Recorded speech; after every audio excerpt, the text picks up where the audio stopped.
बृहद यज्ञ के अंतर्गत एक मंत्र आता है,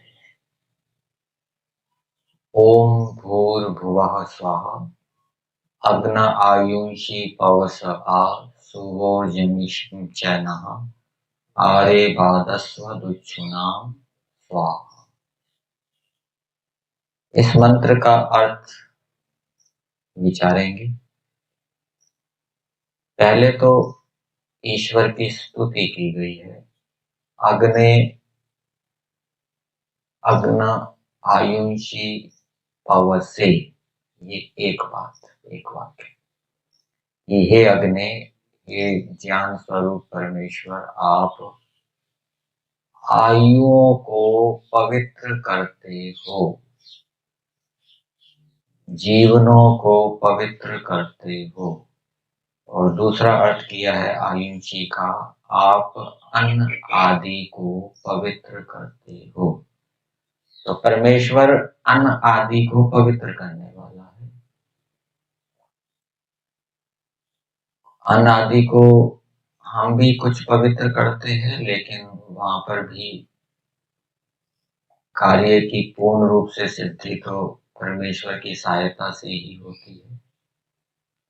और कुछ ईश्वर की व्यवस्था से अन्न आदि पवित्र होते हैं। मन आदि से क्या ले लेंगे? शरीर, मन, बुद्धि आदि। जैसे शरीर के अंदर परमेश्वर ने व्यवस्था बनाई है, शरीर के अंदर मल मूत्र निकलते रहते हैं, शुद्धि होती रहती है। बाहर भी सूर्य के प्रकाश के माध्यम से, वायु के माध्यम से पृथ्वी आदि पदार्थ शुद्ध होते रहते हैं। ये ईश्वर की व्यवस्था से होते हैं। कुछ हम अपनी ओर से अन्न, शरीर, मन, बुद्धि आदि को शुद्ध करने का प्रयास करते हैं, स्नान करते हैं और प्राणायाम करते हैं, अष्टांग योग का अनुष्ठान करते हैं। ये प्रयास तो हम करते हैं, लेकिन ईश्वर की सहायता से ही ये सिद्ध होते हैं। ऐसे ही जलवायु की शुद्धि के लिए हम प्रयास करते हैं, अग्निहोत्र करते हैं, यज्ञ करते हैं। हमारा काम तो इतना ही है, बस अग्नि को प्रज्वलित करके आहुतियां डाल देंगे। लेकिन फिर आगे की जो प्रक्रियाएं हैं वो ईश्वर करता है, ईश्वर की व्यवस्थाओं से होती है, जिससे जलवायु की शुद्धि होती है। और ईश्वर जीवनों को पवित्र करने वाले हैं। हमारा जीवन पवित्र हो। आयु का अर्थ क्या होता है? जीवन काल। कर्मों का फल 3 रूपों में बताया गया है, जाति, आयु और भोग। कितने समय तक अमुक व्यक्ति जिएगा, ये आयु कहलाती है। और वर्तमान में वो कितने वर्ष जी चुका, उसको क्या कहते हैं? वयः, उसको अवस्था कहते हैं।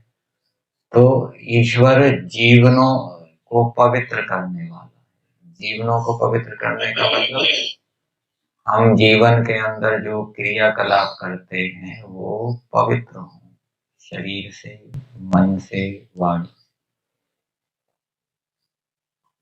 इसमें हमारा भी पुरुषार्थ रहता है। शरीर से, मन से, वाणी से हम पवित्र कर्म कैसे करें, वो भी ईश्वर ने ज्ञान दिया वेदों के माध्यम से। ये शुद्ध कर्म है, ये अशुद्ध कर्म है, ये पवित्र कर्म है, ये अपवित्र कर्म है। फिर उन कर्मों का अनुष्ठान कैसे करना है, उसका उपाय भी परमेश्वर ने बताया। संकल्प लो, उनके लाभों को जानो, विचारो। ठीक है, ये हम करते हैं। फिर आगे ईश्वर की सहायता रहती है। ईश्वर देखता है कि ये अच्छा पूरा पुरुषार्थ कर रहा है, तो फिर ईश्वर बुद्धि को बदल देते हैं। फिर तत्व ज्ञान के प्राप्त होने पर उसको संकल्प आदि नहीं लेना पड़ता, वो सहजता से ही पवित्र कर्मों को करता। तो पहली बात बताई, ईश्वर हमारे जीवनों को पवित्र करने वाले हैं। अन्न आदि अर्थात शरीर मन बुद्धि आदि को पवित्र करने वाले हैं। दूसरी बात बताई, सुवोर्जमीशम च न अग्न अग्न आयुषी पवस आया है आसुव ऊर्जम ईशम च आसुव। ये आसुव पद उसमें भी आता है विश्वानी देव मंत्र में, यद भद्रम तन्न आसुव। जो कल्याणकारक गुण कर्म स्वभाव और पदार्थ है वो हमको प्राप्त कराइए। यहाँ पर क्या प्राप्त कराइए? ऊर्जम ईशम च, बल और विज्ञान हमें प्राप्त कराइए। प्रार्थना की है, पहले वाक्य में स्तुति थी, लेकिन उसको भी हम प्रार्थना में बदल सकते हैं कि हे परमेश्वर, आप जीवन और अन्न आदि पदार्थों को पवित्र करते हैं, हमारे भी जीवनों को पवित्र कीजिए, हमारे भी अन्न आदि पदार्थों को पवित्र कीजिए। और प्रार्थना है दूसरी, आप हमें बल और विज्ञान प्राप्त कराइए। बल से या हम शारीरिक बल लेंगे, क्योंकि विज्ञान का संबंध तो आत्मिक बल से है, विद्या के साथ है। तो शारीरिक बल और आत्मिक बल आप हमें प्राप्त कराइए, ये ईश्वर से प्रार्थना है। प्रार्थना तो की है, लेकिन प्रार्थना के साथ साथ पुरुषार्थ भी करना चाहिए। और इस मंत्र के माध्यम से ये भी संकेत निकलता है कि मनुष्यों को अपने जीवन पवित्र बनाने चाहिए, मनुष्यों को अन्न आदि पदार्थों को पवित्र करना चाहिए, मनुष्यों को शारीरिक बल और आत्मिक बल प्राप्त करना चाहिए। ये ईश्वर चाहता है मनुष्यों से, इसलिए वेद के अंदर ये दिया है। तो शारीरिक बल कैसे प्राप्त होता है, मानसिक आत्मिक बल कैसे प्राप्त होता है, उसके उपाय भी परमेश्वर ने बताए हैं। तो उन उपायों का हम अनुष्ठान करेंगे तो शारीरिक बल और आत्मिक बल की प्राप्ति होगी।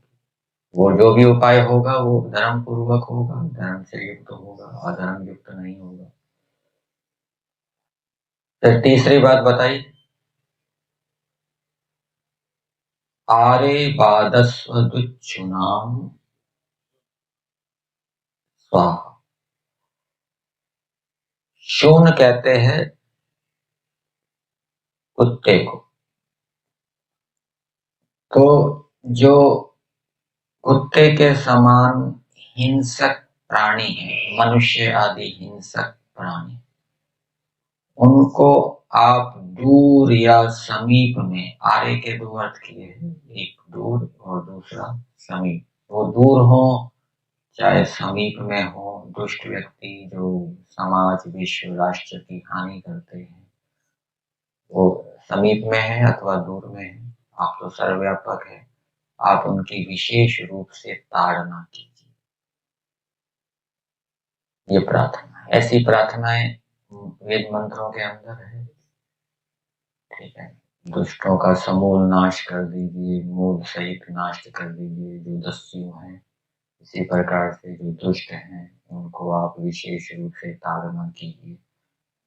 और दूसरा इसका अर्थ किया है आचार्य सत्यानंद जी वेदवादी जी ने। ये जो मैंने अर्थ बताया है ये महर्षि दयानंद जी का है, और आचार्य सत्यानंद जी वेदवादी जी ने आर्य बादस्व तुच्छ नाम का अर्थ किया है, दुष्टों की दुष्टता को हमसे दूर ही उसको रोक दी, दूर ही रोक दी। जैसे किसी शत्रु देश ने हमला किया मिसाइल से, तो उस मिसाइल को बीच में ही मार गिराते हैं। वो बीच में मार गिराने से हानि नहीं होती। तो दुष्ट ने जो दुष्टता की उसको आप बीच में ही रोक दीजिए, उस दुष्टता से हम प्रभावित ना हो, ये प्रार्थना। तो कैसी कैसी प्रार्थनाएं है, ये वेदों को पढ़ने से हमें पता लगता है। और जीवन में हम अनेक प्रकार की प्रार्थनाएं की अपेक्षा रहती है, अनेक कार्यों की सिद्धि के लिए। तो वो प्रार्थनाएं हमें कैसे करनी है वो हमें वेदों से बोध होता है।